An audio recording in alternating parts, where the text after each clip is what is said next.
நேற்று நடந்தது இதோடு நிறைவடைந்தது. அது நல்லா இருந்துச்சு நேற்று நடந்ததெல்லாம் பார்க்குறக்கு. அப்புறம் அதில் முக்கியமான மேட்ரு நேற்று நடந்தது இதோட முடிவடையலை. இதுக்கப்புறம் ஒன்று இருக்குது, அதான் முக்கியம். ஸ்பீச் ஒன்று. ஆளுநர்லாம் வேலையை முடிச்சுட்டு அவர் வீட்டை பார்க்க போயிட்டார். எத்தனை நாள்ரா நான் இங்கே இருக்கிறது, ஏன் வேலையை பார்க்கணும்டா, அப்பா விடுங்கடா ஆளை விடுங்கடா சாமியலா அப்படின்ற மாதிரி. இல்லை, ஆளுநர் உரை ஒன்று இருக்குது, அது இருக்குது.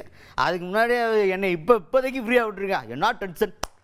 ஆனால் ஊர் பேர் தெரியாத ஊரில் வந்து என்ன பண்ண போகிறோம்னு தெரியாமல் போர் அடிக்குமே நினச்சிக்கிட்டு இருந்தேன். நல்லா கம்பெனி கொடுத்தாங்க தாவே காப்பினர். அடிக்கடி வீட்டுக்கு வந்து போய் காப்பி டீலாம் குடிச்சுட்டு ஃப்ரெண்ட்லியாக சேட் பண்ணுறதுக்கு ஈவினிங் வண்டி எடுத்துகிட்டு வந்த மாதிரி எப்படி அப்படிலாம் இருந்தார் ஆளுநர். அதுக்கப்புறமா இங்கே முடிஞ்சு வேலையெல்லாம் முடிச்சதுக்கப்புறமா அவர் கிளம்புனதுக்கப்புறம் விஜய் அவர்கள் வந்தார்.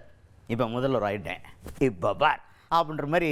இன்றைக்கி இருக்கிற கவர்மெண்ட் எப்படி, அதனுடைய சூழல் என்னவாக இருக்குது, இந்த சூழலில் எப்படி நம்ம கவர்மெண்ட்டை அண்டர்டேக் பண்ண போகிறோம், வெள்ளை அறிக்கை கொடுக்குறேன் அப்படின்னு சொன்னார். உடனே உயின்னு கத்தி ஒரே சத்தம். வெள்ளை அறிக்கைன்ற வார்த்தையே இன்றைக்கி தான்டா என் வாழ்க்கையிலே கேள்விப்படுறேன் அப்படின்ற மாதிரி ஒரே சத்தமாக இருந்துச்சு.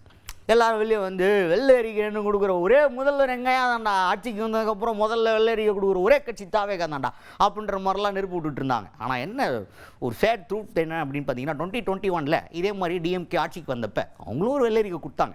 அதே கார்டை தான் இப்போ விஜய் அவர்கள் எடுத்திருக்காரு. அவங்க வந்து என்ன சொன்னாங்க, அப்போது 2021 நாங்கள் இப்போ புதுசாக ஆட்சி பொறுப்பு வந்திருக்கோம், கஜானா இந்த லட்சணத்தில் இருக்குது, இதெல்லாம் சரி கட்டி ஒரு மாதிரி நிதி சுமையெல்லாம் நாங்கள் தக்காத்தி கொண்டு வந்து நாங்கள் சொன்னதெல்லாம் செய்கிறதுக்கு எங்களுக்கு கொஞ்சம் டைம் வேணும் அப்படின்னு.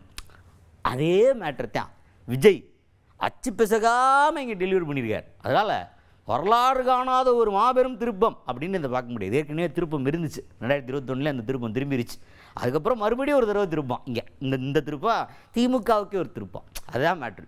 முன்னாடி திமுக படித்து அதை திமுகவுக்கு தாவேகா பண்ணியிருக்கு. இப்படி தான் பார்க்கலாம். நடக்காத ஒரு சம்பவத்தை நடத்திட்டாங்க அப்படின்ற மாதிரி ஸ்லாகிச்சு போயிடாதீங்க. ஏற்கனவே நடந்த சம்பவம் தான். இன்னைக்கு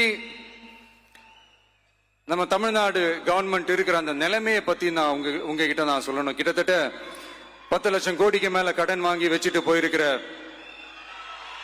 இன்னைக்கு அந்த தமிழ்நாடு அரசு இருக்கிறப்போ, கஜானாவை சுத்தமா தொடச்சி வலிச்சு வச்சுட்டு போயிருக்கிறப்போ, தூக்க முடியாத சுமையை ஏத்தி வச்சுட்டு போயிருக்கிறப்போ, அப்படிப்பட்ட ஒரு நிலைமையில தான் இந்த பொறுப்பை நம்ம கையில் எடுத்திருக்கிறோம். உடனே நீங்க நினைக்கலாம், என்னடா இவர் ஏதோ பொறி வச்சு பேசுறாரா அப்படின்ட்டு. அப்படியெல்லாம் எதுவுமே கிடையாது. உள்ள போய் பார்த்தா தான் தெரியும் எது எந்த நிலைமையில இருக்குன்னு, என்ன இருக்கு என்ன இல்ல, எது எந்த நிலைமையில இருக்கு எது எந்த நிலைமையில இல்ல. அதையெல்லாம் பார்த்துட்டு உங்களுக்கு ஒரு வெள்ளை அறிக்கையா அதை வெளியிடணும்னு நான் நினைக்கிறேன்.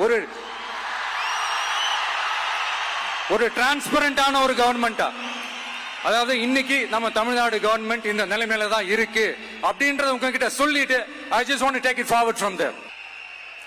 தமிழ்நாடு பொறுத்த வரைக்கும் இப்ப யாரையாவது போய் ஏதாவது சந்திக்கணும் அப்படின்னா இந்த மூஞ்ச மூடிக்கிட்டு போய் சந்திக்கிறதோ, என்ன இந்த மறைமுகமா உங்களுக்கு தெரியாம போய் சந்திக்கிறதோ அப்படியெல்லாம் நான் செய்ய மாட்டேன்.